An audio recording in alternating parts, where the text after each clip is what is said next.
जय श्री सीते। मैं कवि रामचंद्र जानकी शरणदास अपने ग्रंथ श्री सीताराम चरित्र दर्पण नवकांडीय महाकाव्य से ज्ञान कांड के पृष्ठ संख्या 282 से मंथरा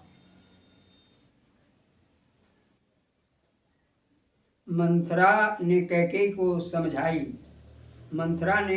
को समझाई शीर्षक से कुछ सुना रहा हूं। चलिए बिलखते। मंथरा सोच रही है अपने मन में कि मंथरा कैकेयी के साथ आई थी अयोध्या में, तो मैं अपना इससे बदला लूंगी, क्योंकि विष्णु रूप बन करके वहाँ हमारा इसने संहार किया, मुझे मार गिराया, तो वह बदला आज मैं लूंगी। अब अपना मैं बदला लूंगी, राम तिलक में विघ्न करूंगी। पहले की बातें मन छाई, जिसके लिए यहाँ हम आई। चली बिलखती मंथरा कैकेयी के पास, छलकत आंसू नैन में बोली वचन उदास। तो सिर भारी भय है आता हुआ, वामपति सहित विधाता। तुम भोली नित पति रति रहती, राजनीति को नहीं समझते। निप मुख मीठे वचन सुना कर, सोते रात संग में आकर। तुम पागल होकर इठलाती, राजा संग बहकती जाती। देखो दशरथ की यह चाल, भरत ही भेज दिया ननिहाल। अब कौशल्या से खुद मिलकर ढा रहा सिर, आफत खुल कर देंगे निपकल राघव राज। साज रहा सब मंगल साज, तुम कौशल्या चेरी बनेगी, यदि सोते से नहीं जगेगी। चुप रह पगले मत बढ़ आगे, सुन तब बात आग तन लागे। घर फोड़ी अपने घर जाओ, ऐसी बात न यहाँ सुनाओ। राम भरत में भेद न मानो, कुब्जे इसको दिल से जानो। कभी कपट ना मन में करता, सब माता की आज्ञा धरता। कुब्जे राम धर्म के ज्ञाता, सब भाई से मिल सुख पाता। तो हित बात बताने आई, दुख आते देखे घबराई। निपत हृदय मुदित अति भारी, देत तिलक तब पुत्र पछाड़ी। अज्ञानी जिमि सर पहिले कर, पालन करे दूध को देकर। वैसे तुम निप को सुख देकर, बैठी भूल हृदय मह लेकर। परे समय खल अहि डस सकता, ऐसा ही निप का कृत लगता। अब अपने सुत खोच भला अब अपने सुत सोच भलाई, सही सही सब बात बताई। जो कल राजा राम हो। जय श्री सीते। मंथरा ने अपना बदला लेने के लिए यह चाल चली।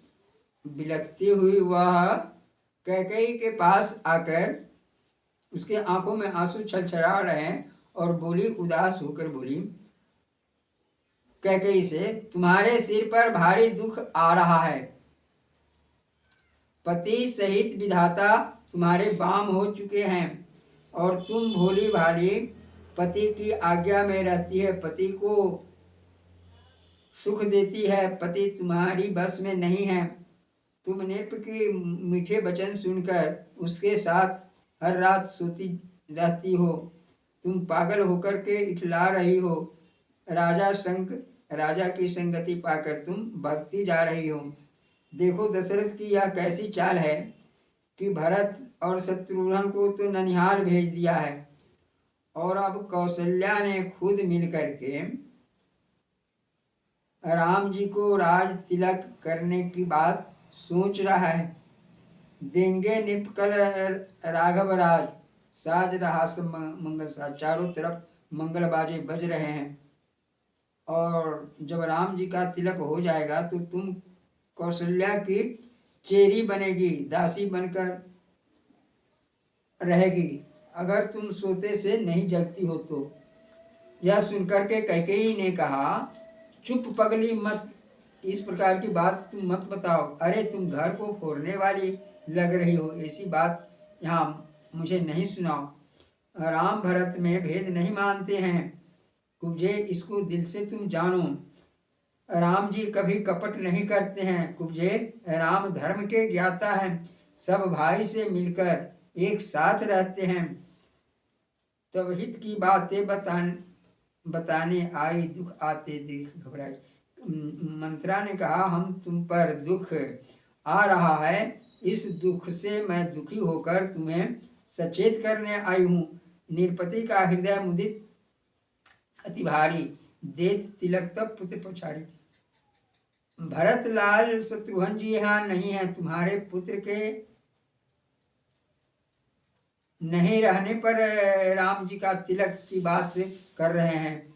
यह तो अनुचित बात है ना, क्योंकि अपने घर में कोई उत्सव होता है तो सभी लोग साथ रहते हैं, लेकिन इस तिलकोत्सव में भरत शत्रुघ्न नहीं है। इस राज को तुम समझ क्यों नहीं रही हो? अज्ञानी जिमी सर्प ही लेकर पालन करे दूध को, जैसे अज्ञानी सर्प को लेकर के उसे दूध पिलाए, लेकिन वह सर्प उसको कभी भी डस सकता है। इस बात को तुम हृदय में समझो। परे समय खल अहि डर सकता, ऐसा ही निप का कृत लगता है। ऐसा ही राजा दशरथ और कौशल्या का कार्य लग रहा है। अब अपने हम मेरे पुत्र होते तो इस प्रकार की बात मैं तुमसे नहीं कहती। मैं तुम्हारी सदा से साथ रहती आई हूँ, तुम्हें मैं दुख में देखना नहीं चाहती हूँ, इसलिए मैं तुम्हें इस प्रकार की बातें समझा रही हूँ। यह प्रसंग आपको अच्छा लगे तो कृपया इसे बार बार देखने सुनने का प्रयास करेंगे। जय